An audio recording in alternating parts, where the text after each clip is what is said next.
So the two things I want to show today, lapel control and also knee on belly. Knee on belly is probably the most underrated of all the positions, scoring positions that you can get. You get 2 points with knee on belly. And very often I saw a lot of the videos yesterday, and there were moments where I'm thinking, well, if you get knee on belly, you get 2 points, and then you can progress to mount or go back to side control. You haven't lost anything. It's one of those things where you know, it's in theory, there's no risk to you. Chris, can I borrow you? So you're just lying on the floor here. So very often you'll get side control when you pass guard. So however you pass guard, maybe cross knee here, and he's framing, he's defending, so frame and shrimp and defend, you can get knee on belly. Just slide it up and you've got knee on belly, rather than constantly trying to chase him and chase him and chase him. We'll just come back here. That's it. New gi? Yeah. I know this brand. Told you you know this.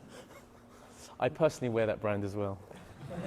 Okay, so what we're going to do, we're going to do a little drill, because I want you to get into the competition mindset, or at least a flow, rather than start from a static position. You're going to find a guard pass that works for you. A very good one is the cross knee slide. And as my knee slides that way, my arm goes that way. He's going to frame, because he knows more than the basics. He's going to frame to stop you getting the perfect side control. No one just wakes up in perfect side control. So we're here, and as I slide, I'm lifting the near side arm up to me, because I want side control, but it's going to be hard because he's framing against me. And we're going to convert that into knee on belly here, because there's a gap here. We're going to convert that into knee on belly. And when you get knee on belly, let's go through the mechanics, basics of knee on belly. I like to have my knee angled towards the shoulder. I used to get taught it across the belt line, so it blocks the hip, which is logical. But when you hold it here, I'm slightly further away from where I want to be, which is do all my stuff here. So having this pointed to the shoulder stroke bicep allows me the right angle. My hips are in line with the target region. Also, when you're here, you're a little bit, there's a weak plane where if he pushes me that direction, I can fall, potentially. So we're here, and what we're going to do is we're going to move it just here. It's not quite Mauricio's knee on sternum. That's evil. Have you seen it? When you have a seminar with Mauricio, Roger's dad, he will always teach knee on sternum, where he just drives the knee into the... I can't make it work because I'm 57 kilos. This knee on sternum is kind of like, what is that? Okay, so we're here, and you have the choice. You can have the squatting version of the knee on belly, where we're very low down, and we're here. Bear in mind, he can also reach, okay? But it makes all this access available. Or you can have the tall one, which adds a lot more gravity and weight onto there. But you're probably arguably a little less stable. I personally like the squatting version. As long as you put your foot on the floor, you get the points. I've got 2 points for being here. If you do this, you don't get the points yet. You might get an advantage for being in a good position, but you can always, it costs nothing to do that. Remember to do that. The first technique we're going to do is, oh yes, I'm going to fish for the collar. I'm going to lift up. Okay. We're going to do the cross collar choke. The first technique you're going to do is you're going to lift up. We're going to reach in and get the best cross collar choke you can get, which is right behind the neckline. We're going to go around and squeeze.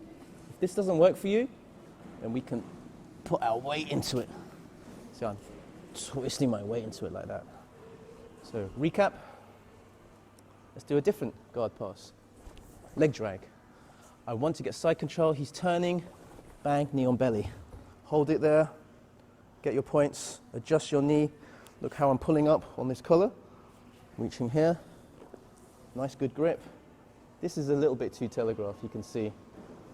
So we go behind. Grab what you can.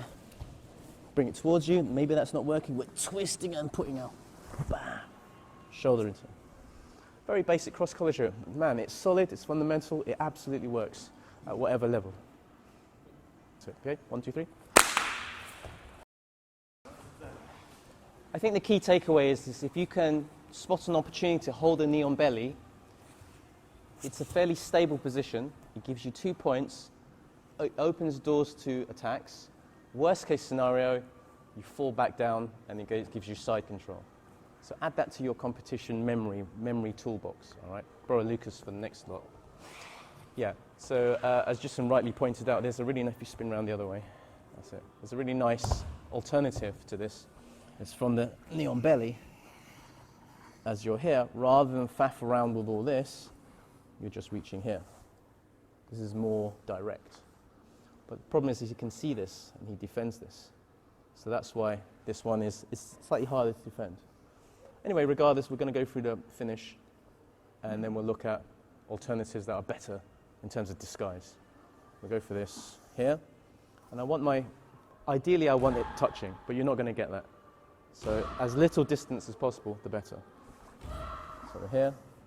Now to finish this, you could just drop the elbow down.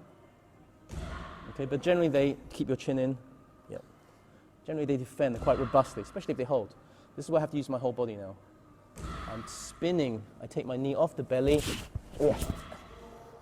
And you'll get it around about this point.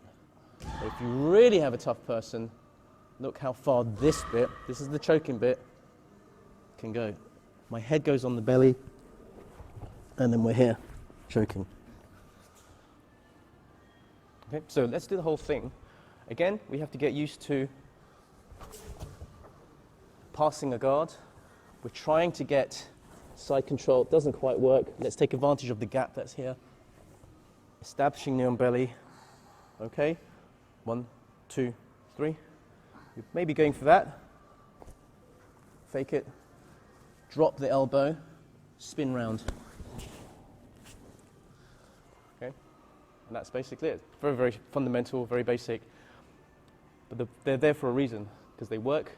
So people forget them, they want to do more fancy stuff. But if you see it, go for it. 1, 2, 3. Yeah, so just a couple of things I wanted to point out. Personally speaking, when you pass guard to go straight to knee on belly, it's quite a big distance to cover. And when I'm defending, and I have my guard pass, the first thing I see is that knee coming. I'm not going to want to know, so I'm going to try and roll out or defend and frame. Well, when they pass, and they just go, that's more of a hurdle for me, and it's easier to get in a way. Even if it's a crappy side control and I'm framing and he hasn't got anything, I'm worried about this, and then there's a gap here where they can slide that knee up. So that's a common transition. Pass, kind of trying to get side control, then knee on belly, pop up from knee on belly, get your 2 points. Maybe you're failing on your knee on belly, you don't see the attacks, go back down to side control, or whatever, you're going to get a reaction. Let's look at a lazy man's version of those two chokes. So, Bro Lucas. I say lazy man's because it's less work, but it's just as effective. It relies on this being free.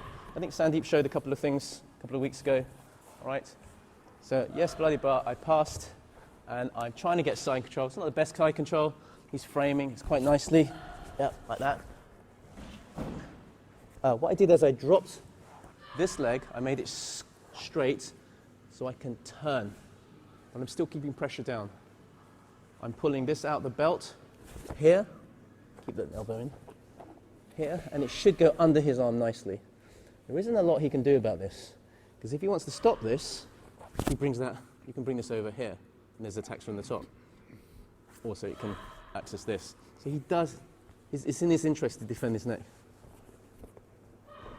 So here, to the camera, over, grip. Here. Now we do our knee on belly. Look at that beautiful curving action here.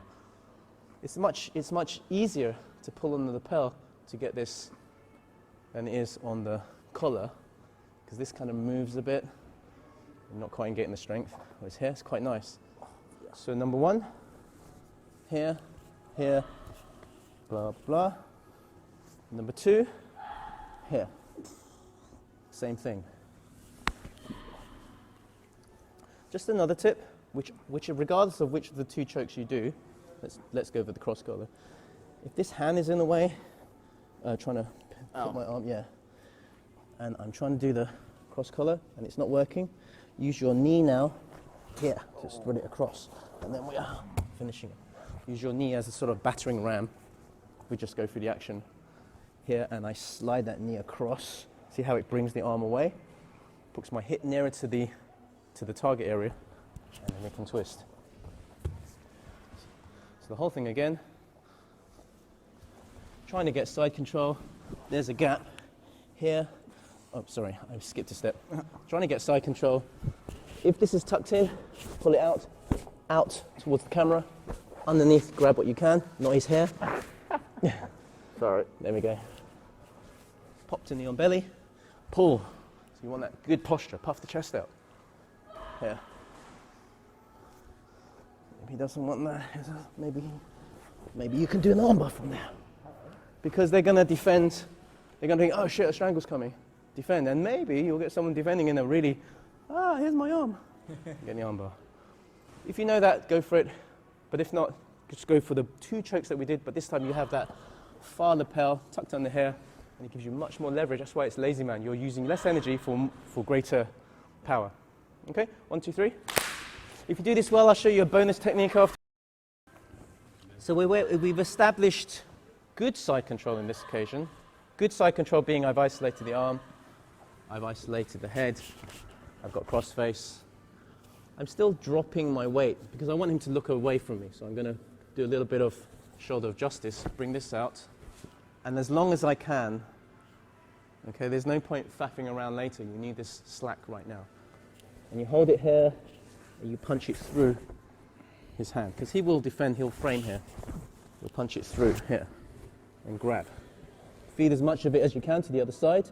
What we're going to do, take the hand onto this side, and we're going to work around, and I want to put my head on the other side. And jump around, and then we're creating the strangulation there. I must admit, Chris had lasted longer on that than I expected. Normally they tap earlier. Anyway.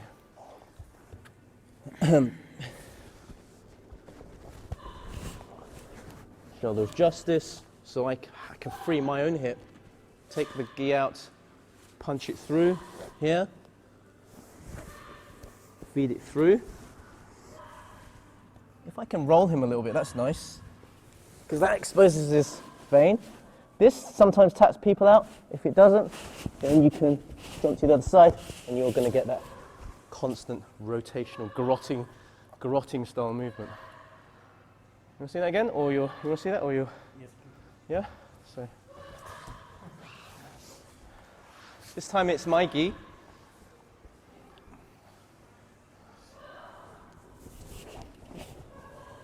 Here.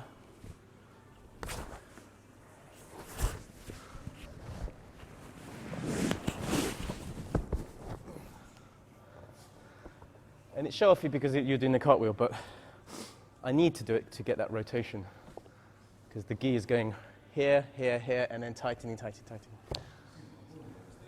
straightforward, right? Do you have a view on which probability-wise you're likely to get? Knee on belly. Knee on belly is your fail-safe, because he's got you the 2 points. There's no risk to you. The worst he's going to get is going to pop your knee off, okay, and shrimp away, maybe re-guard. But from side control, it's you know, you have to create pressure, you have to fish around for lapels and angles. Everything's very tight. With knee on belly, you've got like a bird's eye view of things. So that's why I like it, and I think people don't do enough of it.